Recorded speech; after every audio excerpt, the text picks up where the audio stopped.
अज़ीज़ान गिरामी वक़ार, रसूल पाक सल्लल्लाहु तआला अलैहि वसल्लम की मीलाद के मुतालिक दलाइल बहुत सारे हैं। हाँ, जिस शक्ल से मना रहे हैं, जाहिर सी बात है ज़माने के बढ़ते बढ़ते हर चीज़ में तरक्कियाँ होती रहती हैं।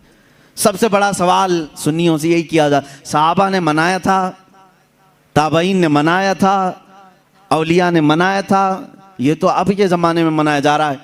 जुलूस जो है इसकी तारीख़ आला हज़रत फ़ाज़िल बरेलवी रहमतुल्लाह ताला अलैह ने भी फरमाया। 8वीं सदी हिजरी में बाज़ उशाक़ान रसूल ने जुलूस निकाल कर अपने आका की बारगाह में खिराज अक़ीदत पेश किया, लेकिन उस वक्त मौजूद उम्मत के सारे उलमा ने उसको बुरा नहीं समझा, उसको ख़राब नहीं समझा। बहरहाल मैं आपको बताऊं, सहाबा ने मनाया था, ये बार बार सवाल करते हो। ताबईन ने मनाया था, अरे मियाँ वो तो रोज़ मनाते थे मेरे आका की मिला, तुम तो 12 रबीउल अव्वल साल में एक बार कर रहे हो। सहाबा रोज़ मनाते थे। मीलाद का मतलब क्या है? जाओ पूछो, हसन बिन साबित हमेशा कहते थे, व अहसनु मिनका लम तरा कत्तु आइनी व अजमलु मिनका लम तलिदिन निसाउ। यही तो मीलाद मुस्तफ़ा है। ऐ रसूल, आपसे ज़्यादा हसीन मैंने किसी को देखा नहीं, आपसे ज़्यादा खूबसूरत किसी माँ ने जना नहीं। ये तो सहाबा मीलाद नहीं मना रहे हैं। सहाबा कराम हुजूर अकरम सल्लल्लाहु ताला अलैहि वसल्लम के कसीदे पढ़ते थे। अब आओ हिजरत का वो वाक़या तो सुनो ज़रा। अल्लाह के हबीब सल्लल्लाहु ताला अलैहि वसल्लम जब तशरीफ़ ला रहे थे मक्का से मदीना तैयबा, 14 दिन तक मदीने वालों ने इंतज़ार किया है। तुम 11 रोज़ से इंतज़ार कर रहे हो 12वीं शब आएगी। मदीने वाले 14 दिन तक, जैसे ही हुजूर मक्का से निकल चुके खबर हुई, मदीने के सारे लोग टीलों पर जाकर खड़े होते थे और इंतज़ार करते थे कि वो नूर वाला कब तशरीफ़ ला रहा है, रसूल पाक सल्लल्लाहु ताला अलैहि वसल्लम कब आ रहे। मदीने वालों ने, बहुत सारे लोगों ने देखा नहीं था, देखने की तड़प थी। मुझे बताओ, आज आप मीलाद की घड़ी के इंतज़ार में बैठे होते हैं अदब से, ये इंतज़ार है? ये मदीने वालों की सुन्नत ही तो है। वो 14 दिन तक इंतज़ार किए आमद मुस्तफ़ा का। और जिस वक्त रसूल पाक की आमद हुई, अब हदीसों में है, बुखारी शरीफ भी पढ़ो आप, मुस्लिम शरीफ भी पढ़ो, हदीसों में मौजूद है, फरमाया रसूल करीम सल्लल्लाहु ताला अलैहि वसल्लम जैसे ही कुबा की चोटियों से नज़र आने लगे, जितने मदीने में हबशी थे वो अपने नेज़े निकाले, ढाल निकाले और अपना मखसूस जो उनका रक्स होता था उससे वो रक्स करने लगे। ढालों पर अपने नेज़े मार मार कर कहते थे, मुहम्मदुन अब्दुन सालेह, मुहम्मदुन अब्दुन सालेह। ये अल्फाज थे हबशियों के। और उसके बाद बनु नज्जार एक ख़ानदान था, उस ख़ानदान की सारी बच्चियाँ अपने हाथों में दफ लेकर के आईं, यूँ कहती थी, तलअल बद्रु अलैना मिन सनियातिल वदाई वजब शुक्र अलैना मा दआ लिल्लाहि दाई। ये आगे पूरा मौजूद है कसीदा, जिसमें वो कहती हैं, अंत शर्रफ्तल मदीना मरहबन या खैर दाई। ये गुनगुनाते हुए वो यूं कह रही थी, हम पर 14वीं का चांद तुलू हो गया है। कहाँ से? सनियतुल वदा की घाटियों से। उसके आने पर हम पर शुक्र वाजिब हो गया है। मुझे बताओ, ये मीलाद नहीं है तो और क्या है? हुजूर पाक की मीलाद का मतलब है हुजूर की सीरत बयान करना, हुजूर पाक की तारीफ बयान करना, यही तो मीलाद है। हम मजलिस मीलाद का मतलब क्या है? सिर्फ 12वीं शब को मनाना, यही नहीं, साल भर जब भी आप मेरे आका के तज़किरे करेंगे हम उसको मीलाद मुस्तफ़ा ही कहते हैं। मौलूद की महफिल है, मजलिस मीलाद है, जहाँ रसूल पाक की आमद के किस्से बयान किए जाएं, तारीफ़ व तौसीफ़ बयान की जाए, वो मीलाद है।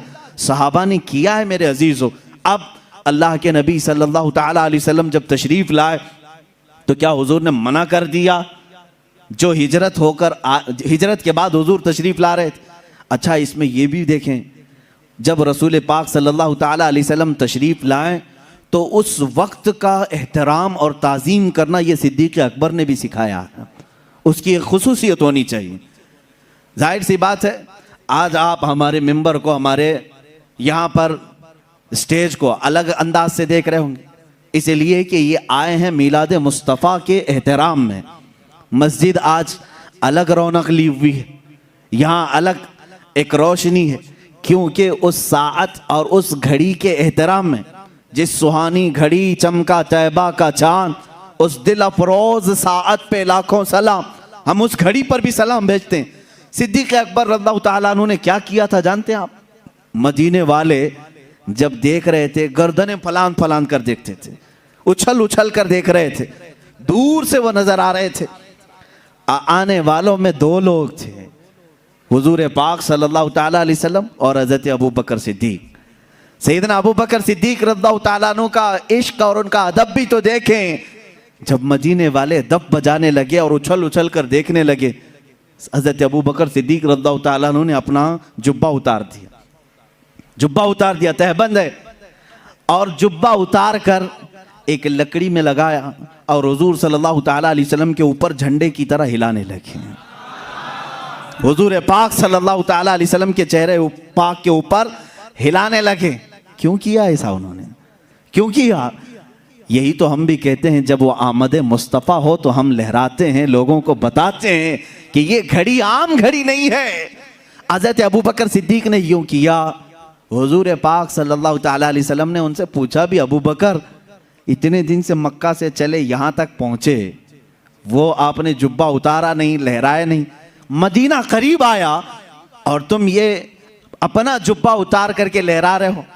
सिद्दीक़ अकबर के इश्क को लाखों सलाम, अदब व एहतराम को लाखों सलाम। अर्ज करते हैं, आका बहुत सारे मदीने वालों ने आपको अब तक देखा नहीं, मैं ये सोचता हूँ कहीं वो गलती से मुझे रसूल ना समझ लें। मैंने अपना जुब्बा उतार दिया है ताकि मदीने वालों को पता चले आका और है, गुलाम और है। झंडे लहराते हैं तो पता चलता है आका तशरीफ ला रहे हैं। ये सिद्दीक़ अकबर ने करके बताया है, जब रसूल तशरीफ ला रहे हो तो झंडे लहराए जाते हैं, इसलिए कि उस घड़ी का अदब हो, उसका एहतराम हो। मदीने वालों ने देखकर ही पहचान लिया, जो लिबास उतार कर आ रहा है वो गुलाम रसूल है, और जिसके सर पर झंडा लहरा रहा है अगर से जुब्बे का हो वो मुहम्मदुर रसूलुल्लाह है। मेरे आका सल्लल्लाहु ताला अलैहि वसल्लम के आने का अदब और एहतराम मदीने वालों ने भी किया था। अब मैं ये कहता हूँ कि जिसे मदीने वालों की खुशकिस्मती मिली वो मेरे आका की मिलाद मनाएगा और मदीने वालों में उसका हशर भी होगा, क्योंकि मेरे आका ने फरमाया है, मन तशब्बह बिकौमिन फहुव मिनहुम, जो जिस कौम की आदत को अपनाएगा दुनिया में, क़यामत के दिन वो उसी कौम के साथ उठाया जाएगा। ऐ वहाबियो, तुम मक्का के इब्लीस के साथ गम मनाओ और तुम्हारा क़यामत के दिन हशर उन्हीं की जमात के साथ होगा। हम आज कुमकुमे भी लगाएं, झंडे भी लहराएं, 12वीं शब को अलल ऐलान कहें कि आई नई हुकूमत, सिक्का नया चलेगा, आलम में रंग बदला, सुबह शबे विलादत, हम इस फ़ख्र के साथ कहेंगे, इसलिए कि मदीने वाली कौम के तरीके पर हमने किया है। और रसूल ने फरमाया, जो जिस कौम की मुशाबहत करता है क़यामत के दिन वो उसी के साथ उठाया जाएगा। फ़ख्र करो, क़यामत के दिन इंशाअल्लाह हम सब मदीने वालों के साथ उठाए जाएंगे।